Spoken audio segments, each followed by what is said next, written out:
How to torburn.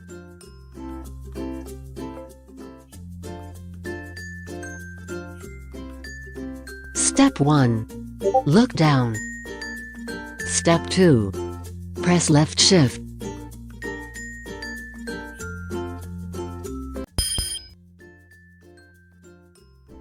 So first, to play torburn, you have to get yourself a torburn. You can do this by getting a Team Fortress 2 engineer and then hitting it a couple times with the hammer.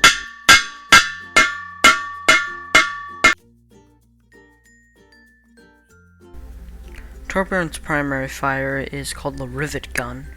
It does decently high damage, and it's a projectile, so it has decently slow projectile. But it's really good to spam in choke points. The rivet gun's secondary fire is a shotgun-like thing that does pretty decent damage up close, so you can turn those people into sandbags. But you don't play Torbjorn to use the rivet gun. You come here to use the turret gun. Ding it, rolling. There we go. Turret gun is an automated machine of committing war crimes that'll shoot at the nearest target, man, machine, or civilian, or the target that you shoot. There are 3 ways to get rid of the turret gun: get out of scrapping range, to get scrapped, or scrap it. Let's say your poor turret is being dismantled. What are you to do? Well, you hit it with a hammer over and over again. Because your turret gets a sixth sense of pleasure from this, it'll heal it to full HP. You're an idiot and you placed it in the wrong place, and your turret's heavier than your mount, so you can't just pick that up. It's the Turtinator now, because it has a self-destruct button in it. So you can your turret. Well, now you're no skill. You can just throw it back down somewhere else. Now, its final ability, Overload. You can inject crack, cocaine, and heroin in a bunch of steroids, along with Michael Jordan's secret stuff. You always have to work with your turret. He's your ride or die, because he's always going to be with you when you're in trouble, because you can place him wherever you want.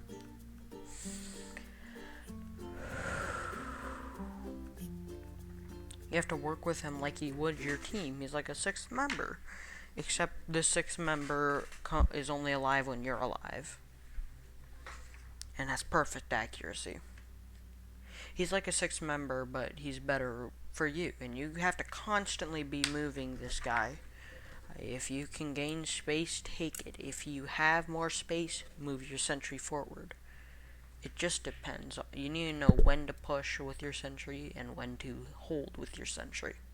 To become fast, more durable, and being able to shoot faster than you can run.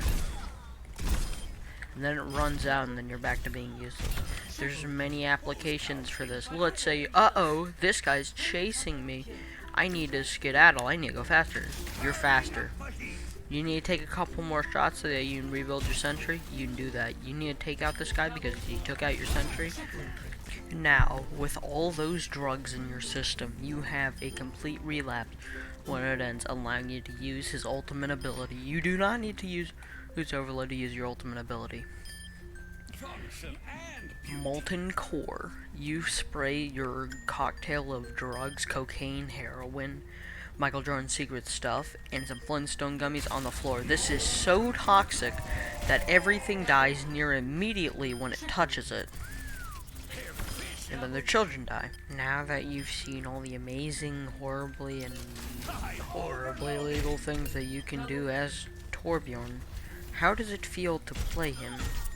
Playing Torburn feels like you took all the stuff from the overload, put it into a blender, injected it straight into your veins, and then blacked out, and then you get to play the game.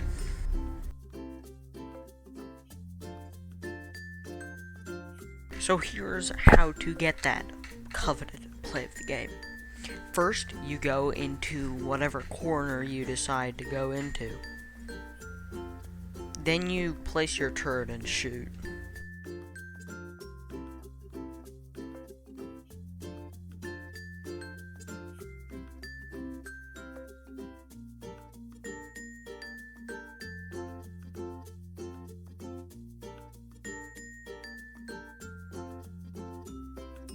Torbjorn is basically the engineer if you just remove everything that's not the gun. And then you give him a different gun. It used to be very similar because you could upgrade the turret to a level 3 that shot rockets. So Torbjorn basically lost both his turret upgrade ability, his teleporter, and his dispenser in divorce. I bet you even lost his kids.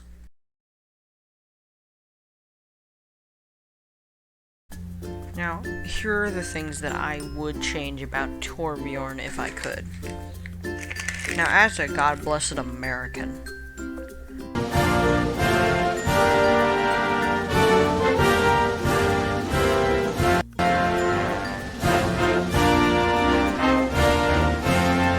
I feel like one turret isn't enough. Let me place 3, let me place a big turret and then 3 smaller turrets to show them the power of freedom. Let's talk about when to Torbjorn. Torbjorn is like a paraplegic with an AK-47 and no wheelchair. When defending something, he's amazing, but pushing in, not so much. On defense, he's great because you can make the enemies play a non-consensual game of the floor is lava. Or you can make them play American hide-and-go-seek. On attack, he certainly has less options, but you still have your Michael Jordan secret stuff mixture. And no matter who you are, if you're on steroids, you can still hurt people. And you can still push, you're just not going to have your sentry already there. You have to place that and a little more time to destroy it. It's really fun, don't get me wrong. And he's good too. If you have your perfect sync between your turret and your gun, annihilate tanks and shred them. You need to get away, you won't record. You have options when you need to escape and when you need to approach. There's no just one-size-fits-all solution. You have to think about that, which makes it really interesting. It may not look like it, but you're thinking, would it be better to shoot the guy shooting my gun or heal my gun?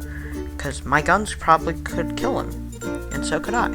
But I could either kill him now, lose my gun, and then have to wait 10 seconds to rebuild it, or fix my gun and possibly take a lot of damage and have to go retreat to a health pack.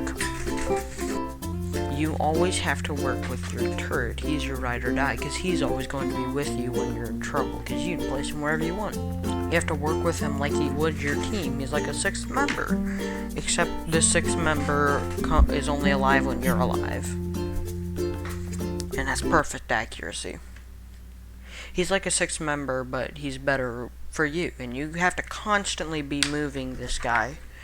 If you can gain space, take it. If you have more space, move your sentry forward. It just depends. Like, this soldier could have definitely killed me or my gun if we were alone, but together he can't. You know when to push with your sentry and when to hold with your sentry. So, in summary, Torbjorn is rad. He's very good on defense. His molten core is amazing. His turret is even better. It's not like Lucky Charms. You both are together. You are the cereal. Together, alone, you're good. Your turret is the milk. Milk is good, but milk and cereal is even better.